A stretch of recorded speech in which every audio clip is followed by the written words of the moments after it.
You're watching Business Access TV. Business Access. Business Access. Business Access. Business Access. You are watching Business Access TV. Business Access TV. Serious about business. Serious about business.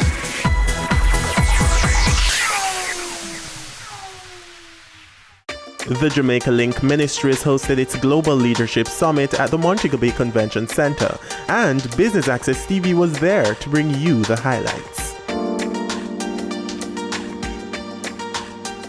The Global Leadership Summit is an initiative to help leaders maximize their influence for church and societal transformation.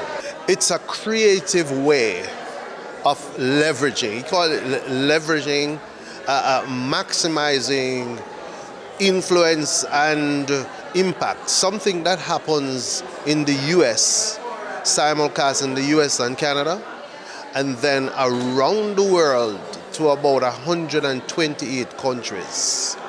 And basically, we are serving over 400,000 leaders, and we're looking to increase that impact. By 2020, we're looking to be impacting over 500,000 leaders. We want to go to every country in the world because we know that leadership matters. And when a leader gets better, everybody wins. And what leaders do, we cast vision. Vision solves a problem or capitalizes on an opportunity. So the better we can raise up leaders, we can make our world a better place. Our mission is crystal clear. We would like in the next few days to stretch your minds, and we'd like to grow your hearts, and we'd like to invest in your leadership development. We say it every year, everyone wins when a leader gets better. Absolutely everyone. And you are about to get better, much better. You just watch. I don't have to remind you this year that the stakes of leadership are sky high. Our troubled world is demanding a better brand of leadership. Leadership that will unite instead of divide, leadership that will build up instead of tear down. Our world is wondering if there are any leaders left who will put the interests of others before their own self-interests. Our globe just groans as it awaits the arrival of leaders who will put bold, workable solutions on the table instead of fighting with each other and kicking the can down the street. We believe that you are not here by accident, wherever you are. You are not here by accident. We believe it was your destiny for you to be sitting in the seat you're in right now, facing the exact set of circumstances that you are challenged by today. For what it's worth, you have been prayed for by more people with greater fervency than you could ever imagine. And you will feel the power of those prayers over time. As you veterans know, the highest value at the Global Leadership Summit is humility. Each and every one of us declaring at the outset that we have so much more to learn about this mysterious, powerful force called leadership. For years, I have drummed into every summit attender that armed with enough humility, leaders can learn from anyone. Pastors can learn from business leaders. Business leaders can learn from pastors.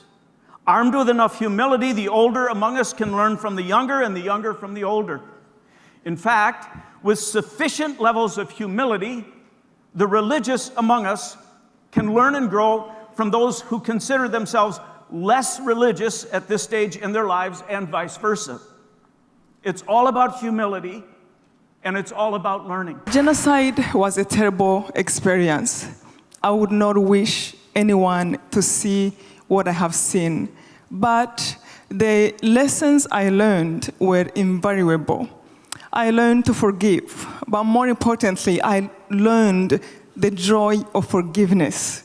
And I learned that forgiveness was possible in every situation. I used to think that you forgive somebody who says something bad about you, not somebody who's trying to kill you, until I felt the bitterness of anger. And I went on my knees and I begged God to help me out. And thankfully, I got it. I understood the beauty of letting go.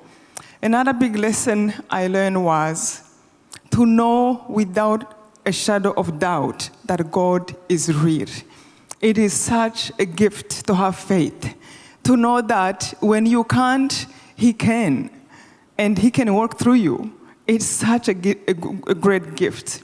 Another big lesson was actually to realize that whatever our Lord tells us, He's right. For example, the gift of love. He told us that the greatest commandment is love. If you look at what happened to our country, we failed to love one another. That's why the genocide happened. And that was a big lesson to me, because today, when I'm struggling to think, well, what can we do to make it happen, to stop wars around the world? Love. And I can't change other people, but at least I can change myself. To act, to think, and to do with love. So that was a huge lesson. One thing I like to do, I like to explain how comedy works. I always explain, I did this a couple years ago, but I got some more understanding, so I'm gonna share with you guys how comedy works. Here's how it works. First, there's a setup, and then there's a punchline. Let me explain. The setup is when a comedian, for example, would take his talents and resources to make sure that the audience is moving in one direction. The punchline occurs when he changes that direction in a way you're not expecting. When you catch on to this change, you've received the punchline, and the results are revelation, fulfillment, and joy. I'll give you an example in the form of this picture right here. Now, as soon as you see that picture, you automatically think Bill Hybels, a pastor, integrity. That is the setup. But then when I show you this video right here, To a substitute teacher drone on and on about a math problem that no one in my class gives a about. that's the punchline. Because when you see Bill Hybels, you're moving this way, but then when you hear that, it takes you another way, and that revelation is what caused you to laugh. So what I've learned is life is extremely similar. First, there's a setup, and then there's a punchline. Your setup is your talents, your resources, and your opportunities. And most of the time, we use our setup to ensure that our audience, the people around us, are moving in a direction that serves us, which means the punchline occurs when you change that direction in a way they're not expecting. You actually use your setup for other people. The results are the same, but multiplied, revelation, fulfillment, and joy, but it's not just for the one receiving your punchline, it's also for you who get to deliver the punchline as well. Everyone in here has a setup. Your setup is about what you received, but your punchline is about what you're called to deliver. And if all you know is your setup, you'll make the mistake that most people do. You think what you need to be fulfilled is more setup. If I could just get married, if I could just make another $1 million, if my church was just a little bigger. But what you really need is to know what your punchline is. And please understand, like Emeka has showed us, your setbacks are part of your setup, so you can deliver the punchline you're called to deliver. Much like a slingshot, the further you've been set back, the further you're going to reach. And please, business owners, understand this. Every business has a punchline. Every business has a bottom line, but very few have a punchline. Your job as an individual and as a leader is to deliver your punchline.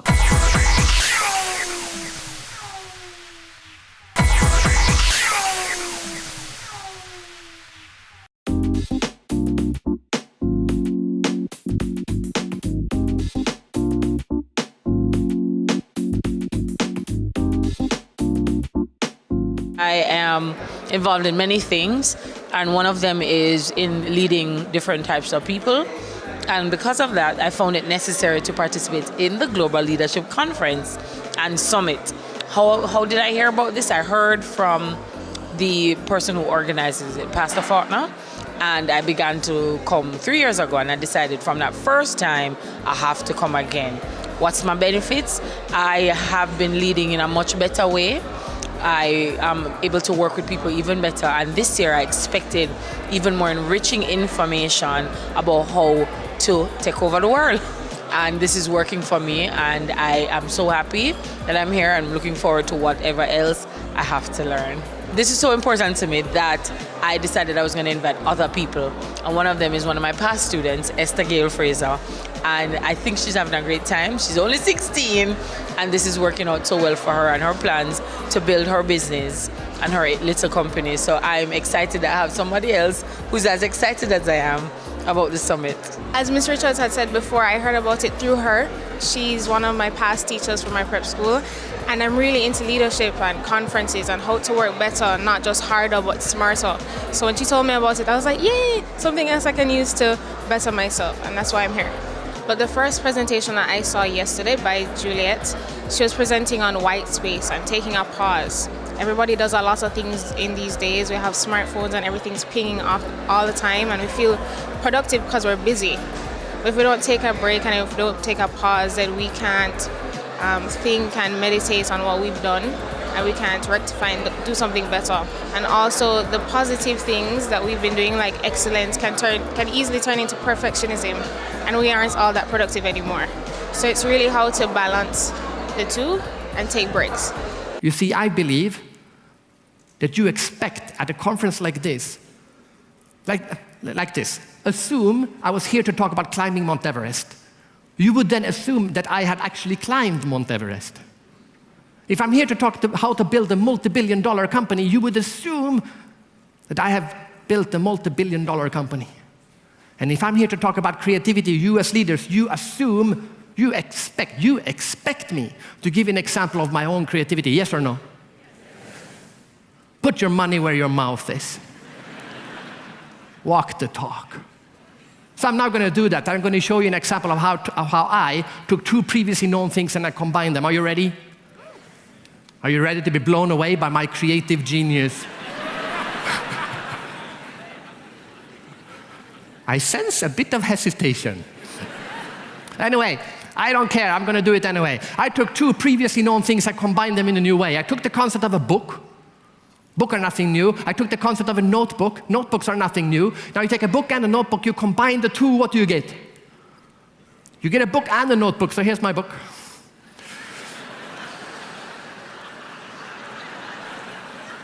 It's 50% book. Here you can read how you can become a more creative person. It's 50% notebook. Here you can write down all the brilliant ideas you get when you read my book. It's not a book, it's not a notebook, it's a book and a notebook. It's an idea book. Oh, thank you. Who was that man? There you go. I'm sorry, but pity doesn't help.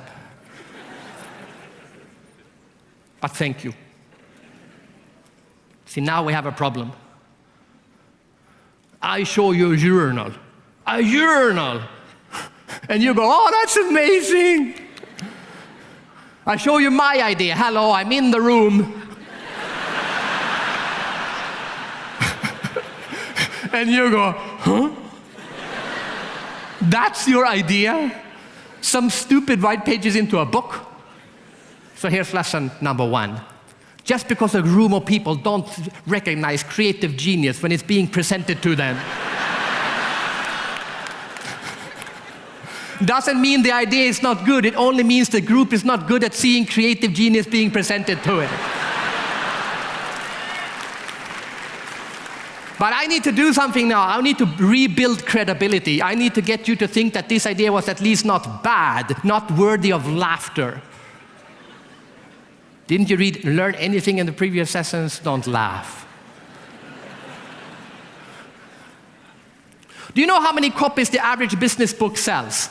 Only 3,000 copies. It's very difficult to sell many books. Why? Because there are hundreds of thousands of business books, but companies only buy, on average, one management book or one leadership book per manager per year. The budget for management books is very small. And you want to have a bestseller, you have to sell in bulk. It's very tricky. The average big book sells 3,000 copies. But I don't sell a book. I sell a notebook. Notebooks are not bought on the budget for management books. Notebooks are bought on the budget for stationery. And how big is the budget for stationery? Ka-ching! The average average business book sells 3,000 copies in the world in its lifetime. I have, in Singapore alone, sold 15,000 copies, and I self-publish my books. I have, in Sweden alone, sold 150,000 copies, and I have, in Iceland alone, hello, Iceland, sold 3,000 copies. How many people live in Iceland? 300,000 people. That means that 1% of a country's population has bought my book, and that's better, I think, than Harry Potter.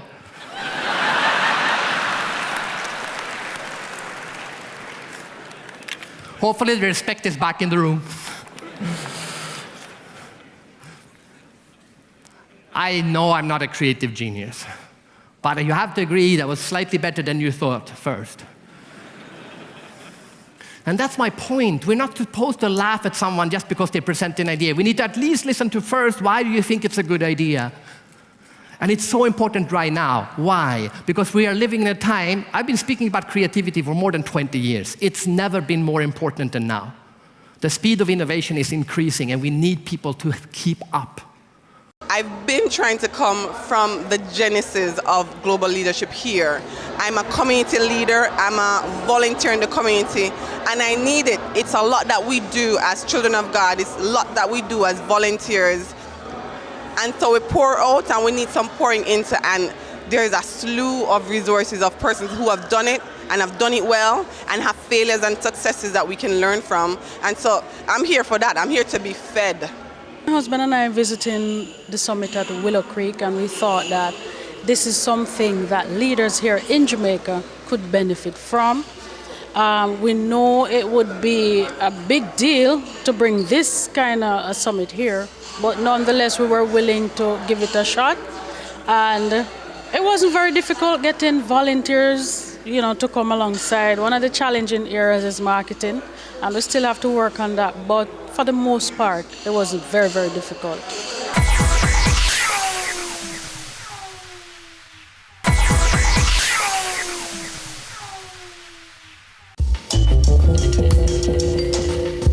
Well, the Global Leadership Summit is a phenomenal opportunity for individuals here in Jamaica to expand their own level of leadership and who they be and what they bring to their lives and to their organization.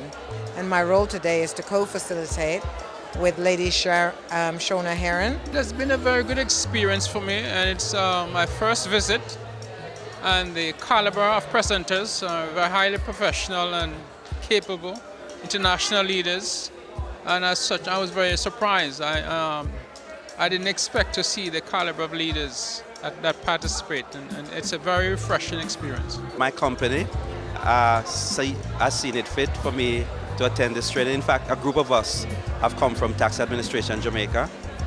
It is to help in our leadership development in the organization. Can I say it has been a wow experience? We have found the summit to be very relevant and timely.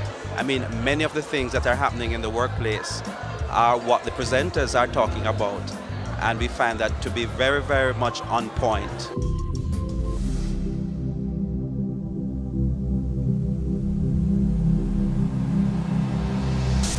In Brazil, a federal inquiry known as Operation Car Wash is investigating accusations that as much as $3 billion was paid in bribes in a kickback scheme at the state-controlled oil giant Petrobras. Even in Brazil, a country with a long history of corruption scandals, Operation Car Wash is quickly becoming the biggest of them all. Hundreds of thousands of Brazilians are taking to the streets all across the country, calling for an end to corruption. The case is being led by 37-year-old federal prosecutor Deltan Delano, implicating a who's who of senior government figures, including senators, governors, secretaries of state, and even the president. When I first became a federal prosecutor, I wanted to stop this corruption, to help society, to improve Brazil. In our country, we can estimate that corruption drains $60 billion per year. When we think about what we could do with this money, we could guarantee that the millions of people who do not have access to tap water or sewage system, they would have. In the first cases that I took on, I believed that I would achieve justice because I had a lot of evidence regarding serious crimes such as corruption committed by powerful people. But in each case, I experienced what all my colleagues all over the country experience. Our system does not work at all against powerful people. I decided not to give up, but I realized that I needed to change my line of combat. If we were to succeed in stopping corruption, we needed to change the laws of our country. When the Petrobras case appeared, God opened a window of opportunity for doing so. Our fight is a fight of David against Goliath. We are in a team of 20 lawyers against hundreds and hundreds of the best paid lawyers in our country. Our case is very public, everybody is watching us. We were gathering evidence that hundreds of politicians were involved with corruption. Hundreds. And they were very afraid, very angry at us. Each week they try to destroy the case. They come with false accusations against the authorities, against the investigators, against the prosecutors and the judges. It was overwhelming, and I thought about giving up. I was thinking, the system is so corrupt and so evil. Is good ever going to prevail? However, I live out of my faith, and from my Christian point of view, I should not give up. I should persevere. I believe that you are not only responsible for what you do, but for the good that you don't do. And I was in a position of influence in which I could make the difference. I will continue doing this work, whether we win or lose, because it's the right thing to do. We need to continue this case and to find ways to change the system so that we can have a better Brazil with less corruption and less impunity. We have to do the best that we can at this moment.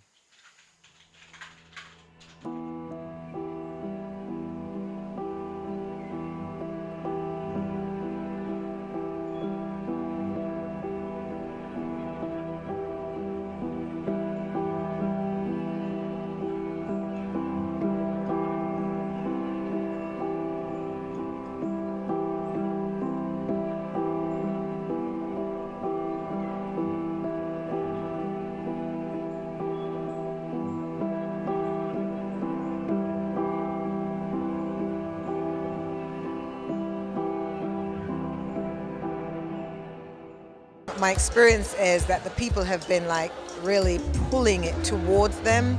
I'm very impressed by the level of collaboration in the room when they broke out into teams, and also in the depth of the sharing as they right there do the practices where they apply what they're learning from the speakers to their lives and to current situations.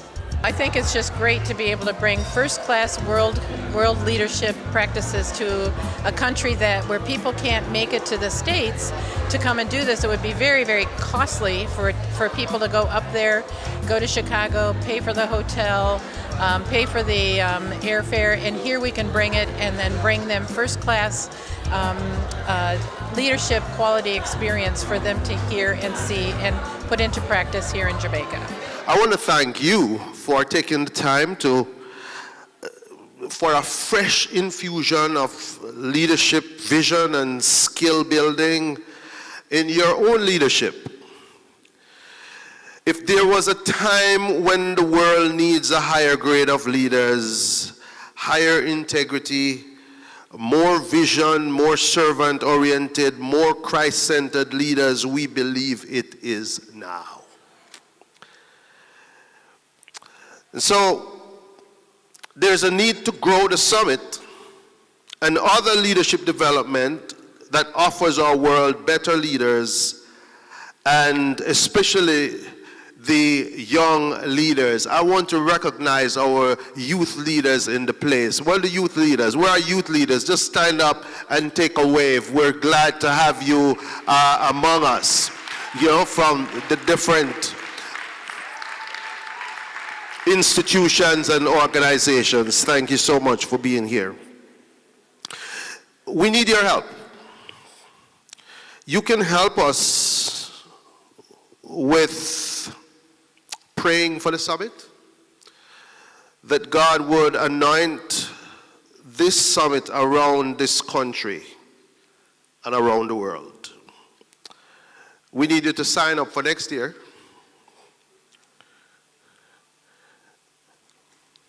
Just make this a non-negotiable. It's a movement. It's not just something that we just come. We've just formed a bond, and we just look forward to this time for fresh, actionable, and inspiring leadership development. This is like a retreat. We treat you like kings and queens as you are. It's a time when your leadership bucket to replenish, and you end the year strong. So you can go back to your organizations with all that you have learned and just wow them. That's it from the 2017 staging of the Global Leadership Summit in Jamaica. You're watching Business Access TV, serious about business.